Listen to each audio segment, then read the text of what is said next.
Шапкатов Хамид, 3-ші курс, Қазақстан тарихы, СРС 1. Бүгін мен 6-шы және 10-шы ғасырларда Қазақстан мен оған іргелес аймақтарда құрылған түркі мемлекеттері туралы әңгімелеп беремін. Бұл кезең қазақ халқының қалыптасуына негіз болған өте маңызды дәуір.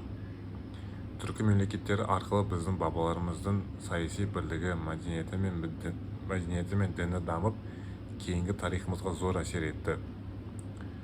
Соның ең бірінші қағанаты ол түрік қағанаты. Түрік қағанатын қысқаша айта кететін болсақ, 552 жылы Алтайда түрік қағанаты құрылды. Оның негізін қалаған Бумын қаған. Жер аумағы Алтайдан бастап Каспий теңізіне дейін созылып жатты. Түріктер алғаш рет түрік деген атпен тарихқа енді.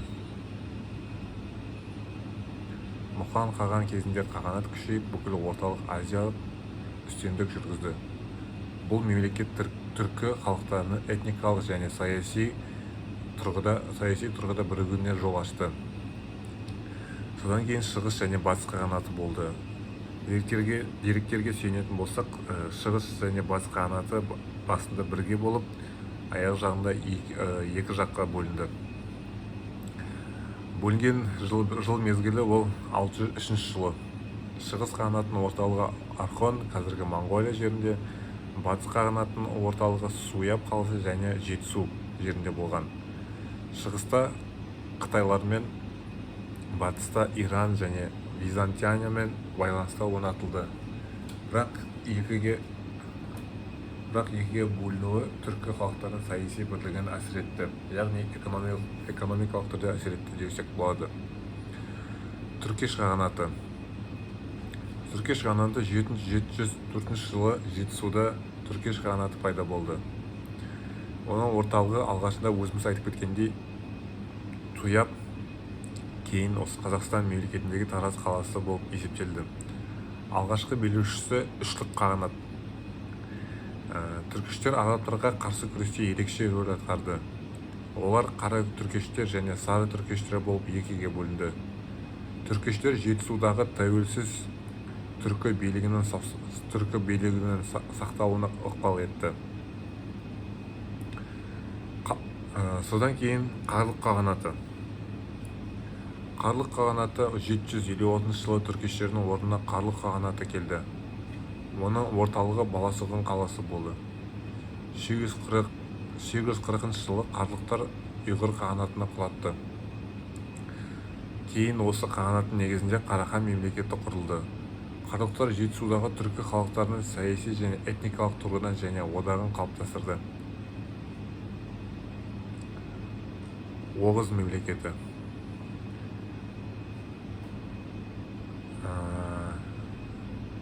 Оғыз мемлекеті Сырдария бойында Оғыз мемлекеті пайда болды. Орталығы Янгикен қаласы Оғыздар Аралы мен Каспий өңірін мекендеді. 11 ғасырда Оғыздардың бір бөлігі Селжұқ мемлекеті болып есептелді.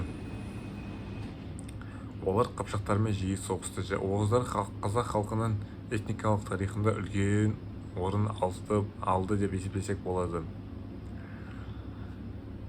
Ұйғыр қағанаты 744 жылы Ұйғыр қағанаты құрылды.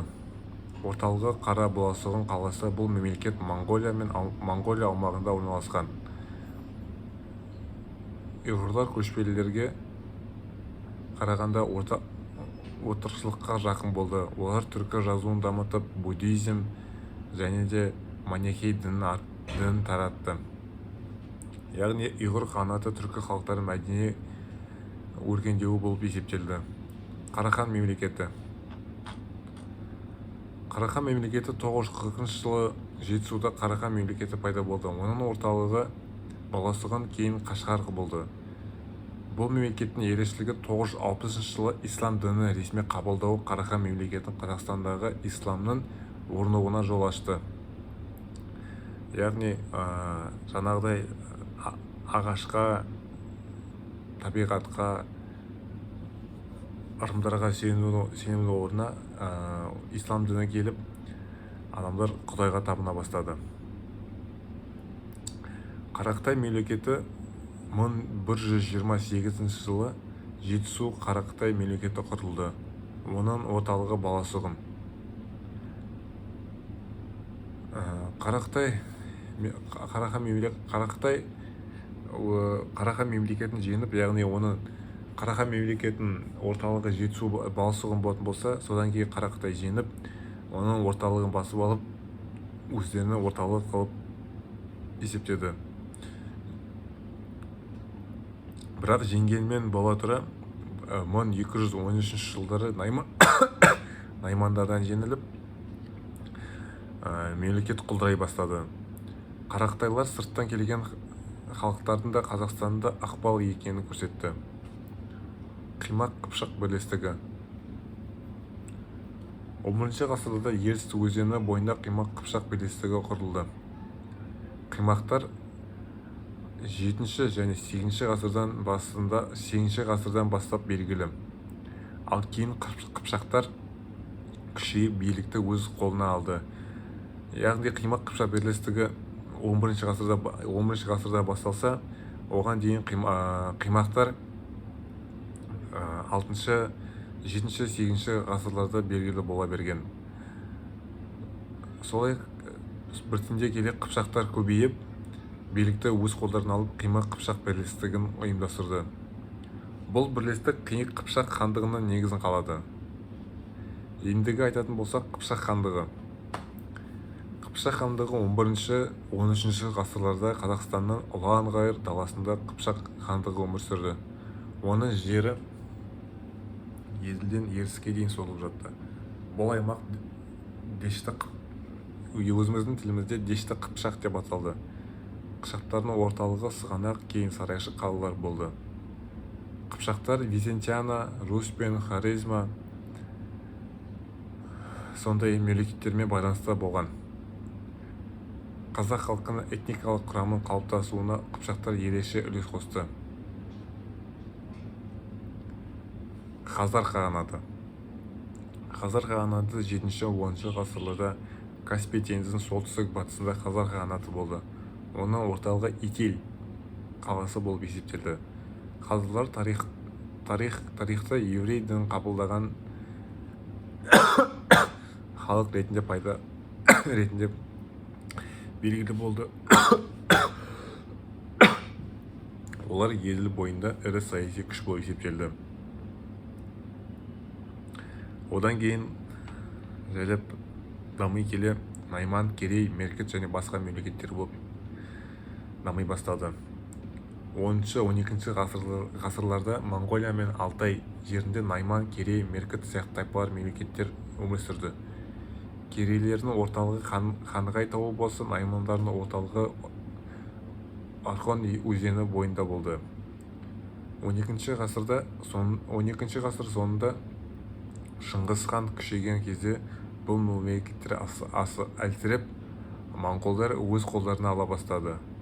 Олар кейінгі Моңғол империясының құрылуына алғашқы қадам жасағандай болып есептелді. Қорытындылай келе 6-12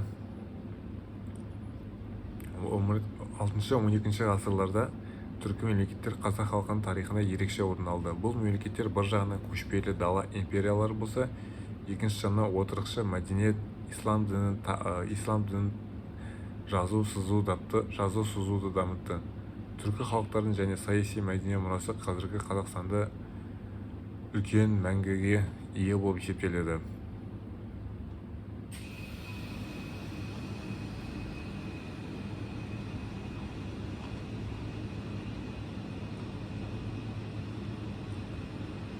Соны айтатын келе, түрік қағанатының маңызы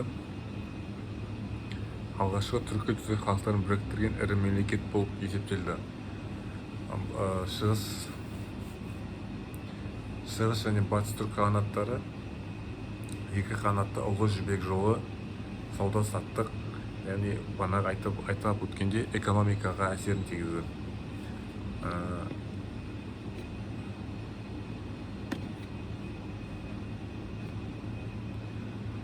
Соңына тоқталатын болсақ, Найман, Керей, Меркіт тағы да басқа мемлекеттер, олар кейінгі моңғол шапқыншылығынан кейін кезінде қазақ халқының этникалық құрамына қосыла бастады. Назарыңызға рахмет. Сау болыңыздар.